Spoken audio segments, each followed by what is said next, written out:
WADR.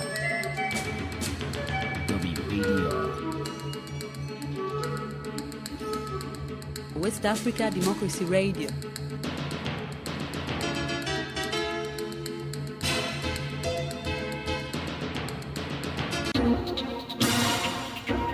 WADR.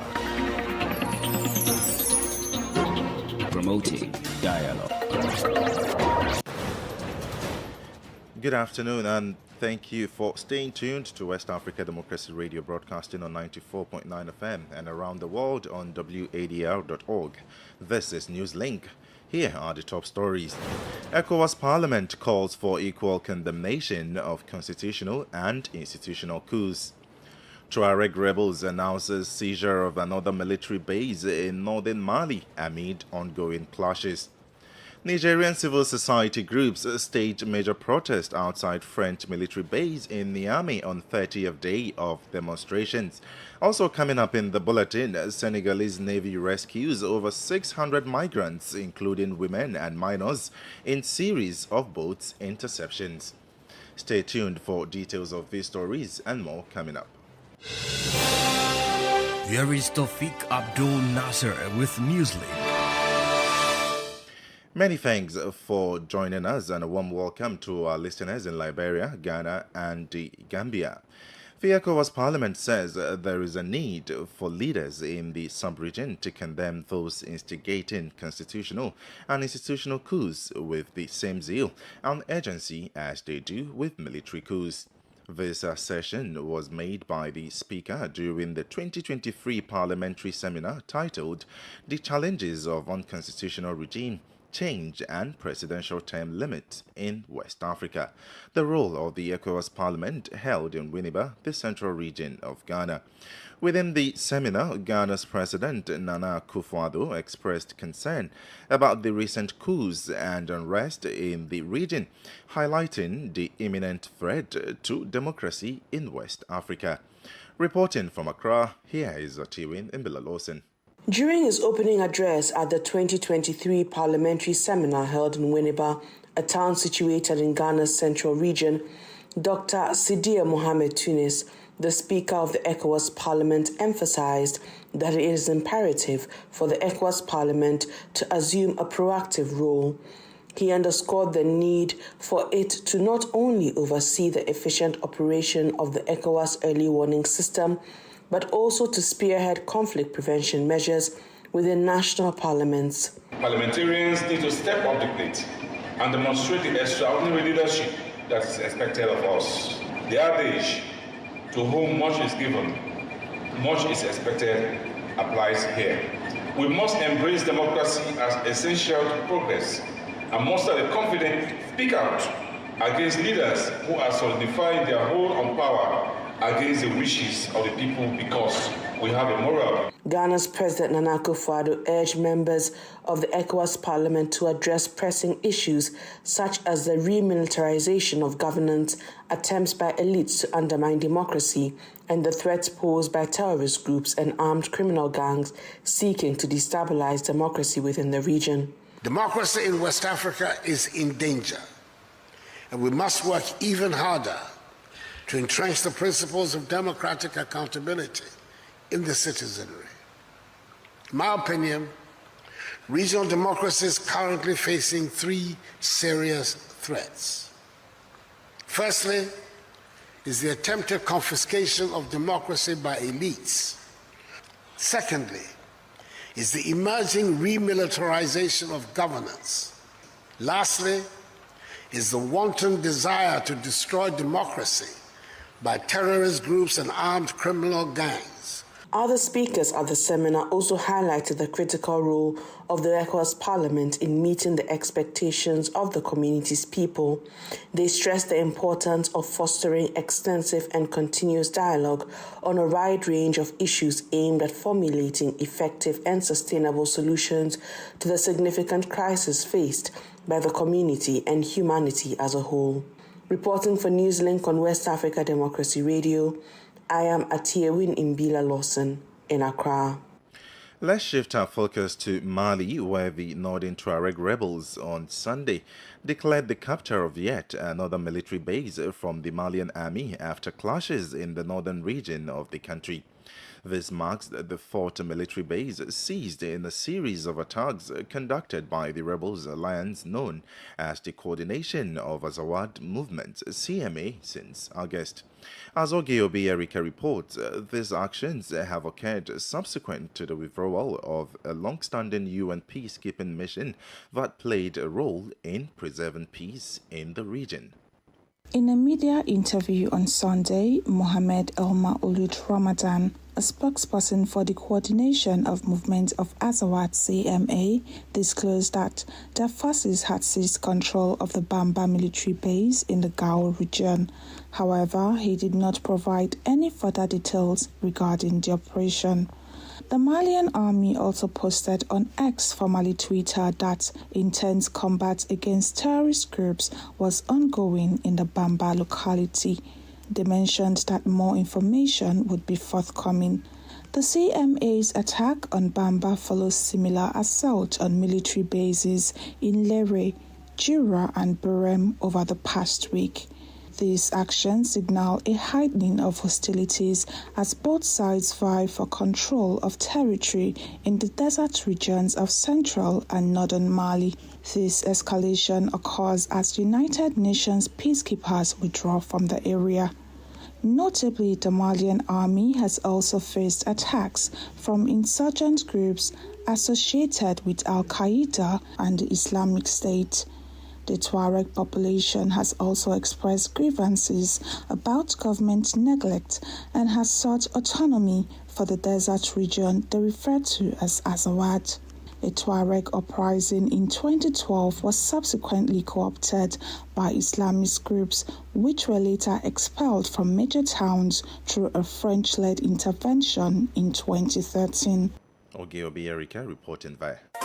More stories coming up on West Africa Democracy Radio. NEWSLINK continues.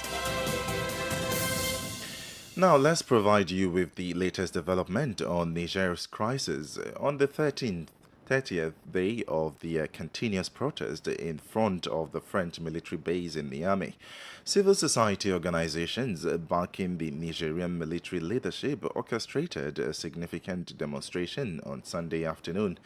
The event drew thousands of participants who initially congregated at Place Tumo and then embarked on a 3-kilometer march to reach the Escadrille roundabout, which has been renamed Place de la Renaissance, situated in close proximity to the French military base. Organized by civil society organizations that support the military authorities resulting from the coup d'etat of July 26, the demonstration was supported by the main workers' union centers, who called on their activists to take part. At the 78th United Nations General Assembly held in New York last September, Nigerian Minister of Foreign Affairs Yao Bakari Sangari was prevented from addressing the assembly. However, he seized the opportunity during this demonstration to outline the content of the speech he had intended to deliver to the world from the UN podium. Sangari accused France of orchestrating efforts to obstruct his address and boldly stated the Nigerian people's struggle to liberate themselves from France's influence is irreversible. He emphasized that the transitional authorities possessed the unwavering conviction to champion this cause alongside the people. Now, the Senegalese Navy on Sunday announced it had stopped 2 more boats carrying 262 migrants, taking the total to 5 boats intercepted and over 600 people rescued by a Navy patrol boat since Thursday. Those rescued included 26 women and 13 minors, the Navy said in a post on social media platform X, sharing photos of dozens of people on a patrol boat and others seated in rows on a quay. Matisi reports. During the bustling summer season, a series of successive rescues have taken place as thousands of migrants embark on perilous journeys across hundreds of miles of ocean, seeking a better life by attempting to reach Europe from Africa. In August, a tragic incident unfolded when a migrant boat carrying 101 individuals from Senegal was discovered adrift in the ocean, having been without fuel for several weeks. Only 37 of them survived the harrowing ordeal. Originating from Senegal, these migrants depart from fishing villages and towns along the country's Atlantic coastlines. They embark on brightly painted fishing vessels, which are often overcrowded, offering no shelter from the harsh elements of the open ocean. On another occasion, a fishing boat carrying over 100 people from the southern region of Senegal found itself grounded in the coastal city of Saint-Louis due to high winds. Eyewitnesses reported that the boat was tossed by waves perilously close to the shore, prompting dozens of would-be migrants to jump off and attempt to swim to safety.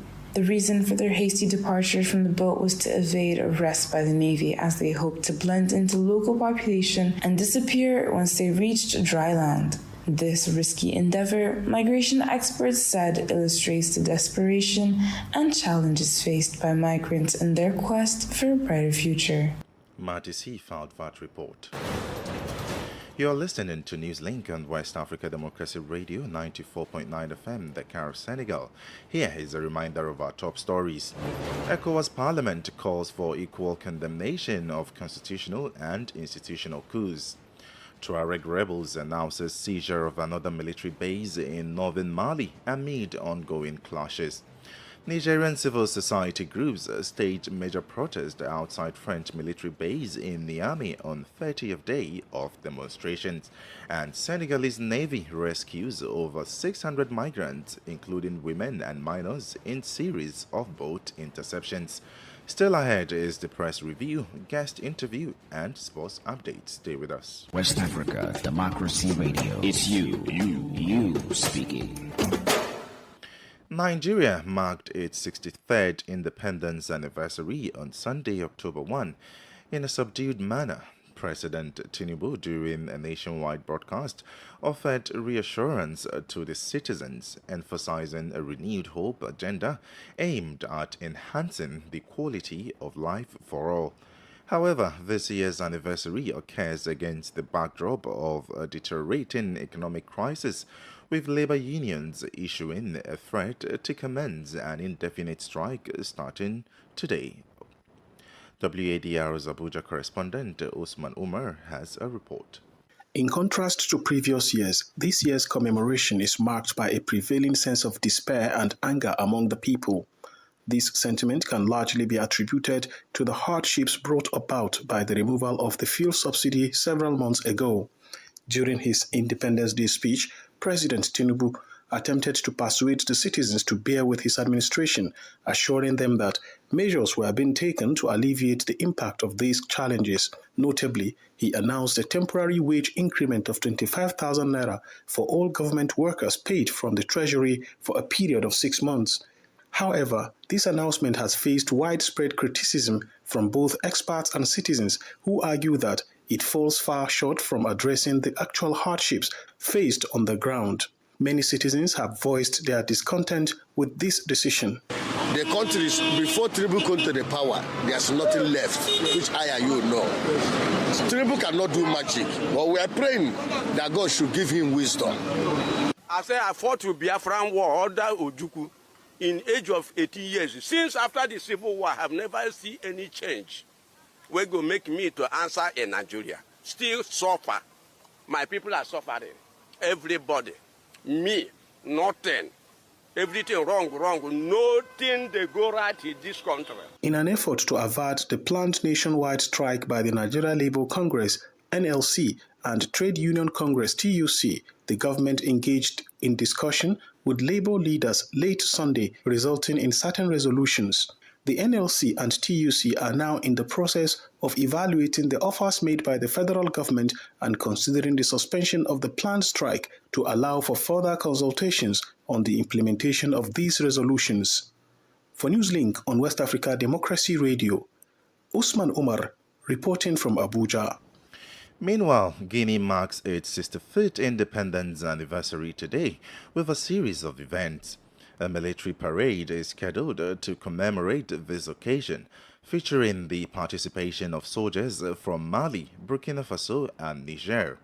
It's worth noting that the Guinean capital, Conakry, is currently under stringent security measures. Access to the city center is restricted to authorized vehicles only, with the public prohibited from entering. Sang Donald Mendy has more in this report by Conakry correspondent Cherno Alpha Ibrahim Balde. After weeks of preparations, today marks a significant day for the ruling military in Guinea, the occasion in the celebration of the country's 65th Independence Day, and it has seen the invitation of several countries to participate. Colonel Mamadi Doumbia, the president of the transitional government, is keen on strengthening relations with other countries in the region, many of which are also led by military authorities. Notably, soldiers from Mali, Burkina Faso, and Niger will be participating in the military parade, showcasing a sense of regional cooperation. Additionally, Sierra Leonean military representatives will be among the distinguished guests attending the event. Beyond the grandeur of the military parade, the 65th Independence Day serves as an opportunity to raise public awareness about the achievements of independence. The transitional authorities have organized campaigns throughout the country for this purpose. In the streets of Conakry, the citizens find themselves in the complex emotional state torn between the moments of joy and lingering disappointment after 65 years of independence. Former President Alpha Condé, who was ousted by the military 2 years ago, issued a statement to the media on Sunday calling on Guineans to safeguard the democratic gains that the nation has achieved. Sang Donald Mendy voiced that report by Conakry correspondent Cherno Alpha Ibrahim Balde.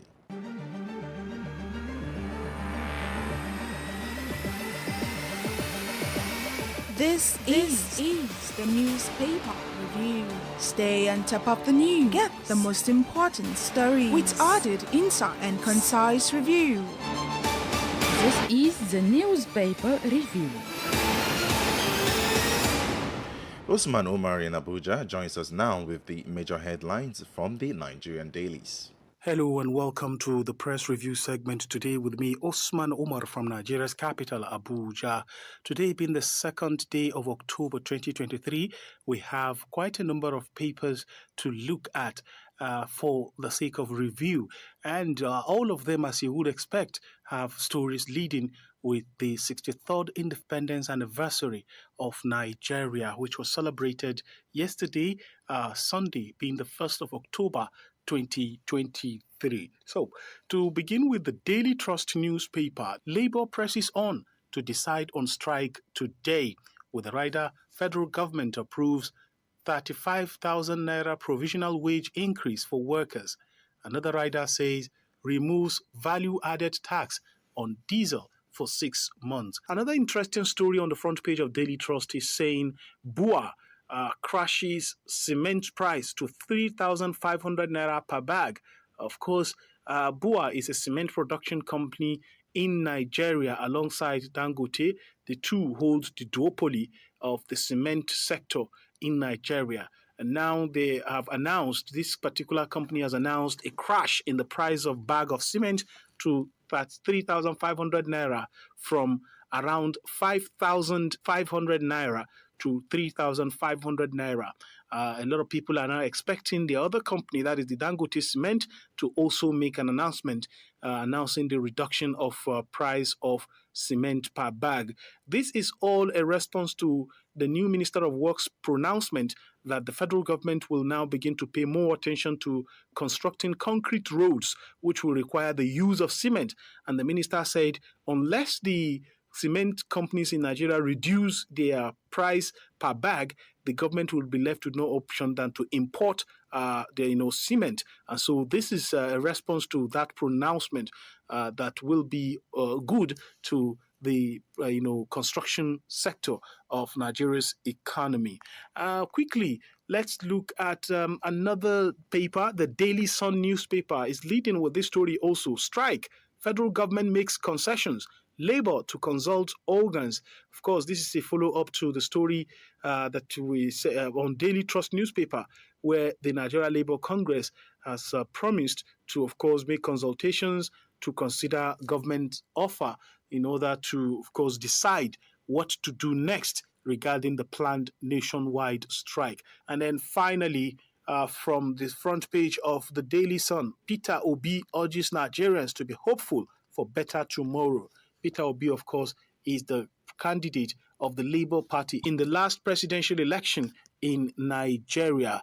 In his own message to Nigerians on Independence Day, he is urging them to be hopeful for a better tomorrow. And it is on this note that we draw the curtains on today's edition of Press Review segment from Nigeria's capital, Abuja, with me, Osman Omar, asking you to have a good day. It's back to you in the studios. Politics, analysis on major news, social matters, and all. This is A Guest. Our guest interview takes us back to Mali, where the northern Tuareg rebels on Sunday declared the capture of yet another military base from the Malian army after clashes in the northern region of the country.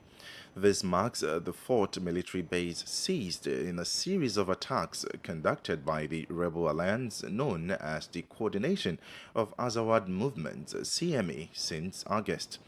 Ask questions of the goals and motivations of the CMA and how these align with or differ from other armed groups in the region arise. Morgan Asoba, a regional security and governance expert, is here to tell us what strategies the Malian government and the international community can adopt to address the current security challenges in Mali to prevent further instability. The current security situation in Mali jeopardized the transition plans, so it will not be a surprise if the leaders currently in power decide to extend the transition period, because one of the key elements or the key purpose of this transition was to make sure that the security issue is dealt with, so that if there is any election that is being organized, it should be fair and credible enough to be accepted by all the Malian and as well as by the international community. So this is one of the first elements. But when it comes to the country and the current dynamic of the leaders, who are those who conducted some coup earlier on, you could understand that the Tuaregs are making a clear stance within the geopolitical situation. All right.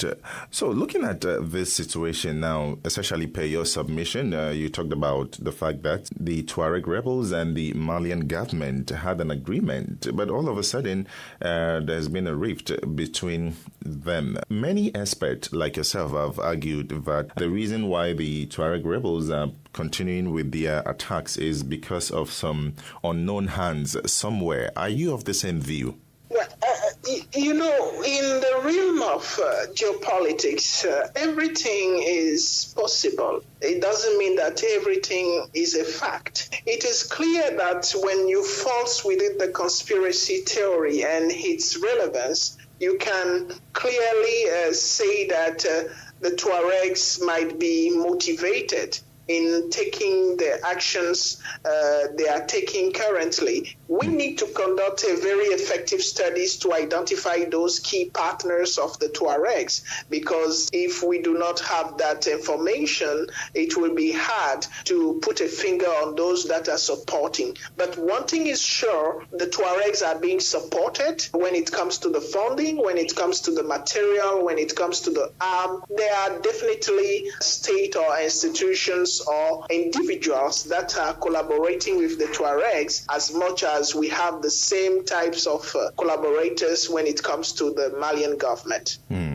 Right. So as you expert research to find out what is fueling the activities of the Tuareg rebels in Mali, so what strategies do you think the Malian government can adopt to address the current security challenges in the country to prevent further instability? So what needs to be done will be to figure out a way to bring the two parties again to the table of negotiations, whereby a deal will be found to maintain the peace and stability that is needed, to figure out the strategic type of government or of leadership that could conciliate the two parties. We could think about federation, we could think about confederation, we could think about even the idea of separating the countries. All these things are alternatives that should be put on the table when it comes to negotiation. Morgan Asogba is a regional security and governance expert.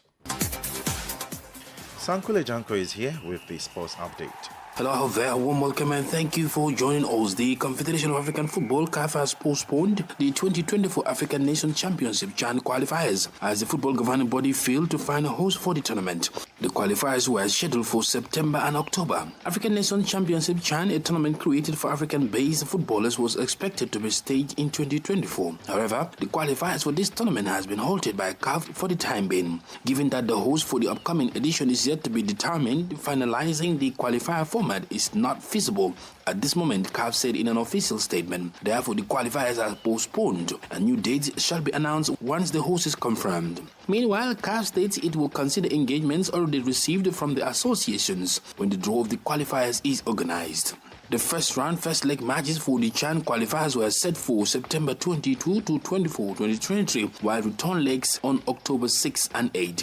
Second and final third round matches of the qualifiers were scheduled for December 2023 and March 2024. And the final qualifier matches for CAF Champions League played during the weekend are as follows: Wydad Casablanca 3, Hafia Conakry 0, Etoile du Sahel 2, Asfa of Morocco 1, Esperance de Tunis 1, AS Douane of Cote d'Ivoire 0, Mamelodi Sundowns of South Africa 2, Bumamura of Burundi 0, and Real Bamako of Mali 1. And that's it for sports. It's back to you. We have come to the end of this edition of NewsLink from West Africa Democracy Radio, broadcasting from Dakar, Senegal. Thank you for listening, and many thanks to Christian Mukidi and Mustafa Sek for the technical assistance. Do interact with us via social media platforms, X, formerly Twitter, and Instagram at WADR News, on Facebook, West Africa Democracy Radio English Service. I am Tawfiq Abdul Nasir. Good afternoon.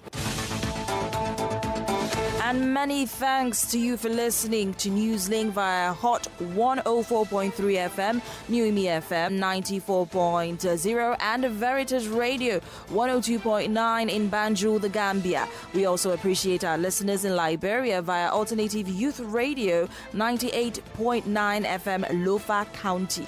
For you listening via Radio Pad 95.1 Damango, Savannah region, and on Royals FM 104.7 Wenchi, Ghana, we say a big thank you. Remember, West Africa Democracy Radio is all about you, your views, and your opinions.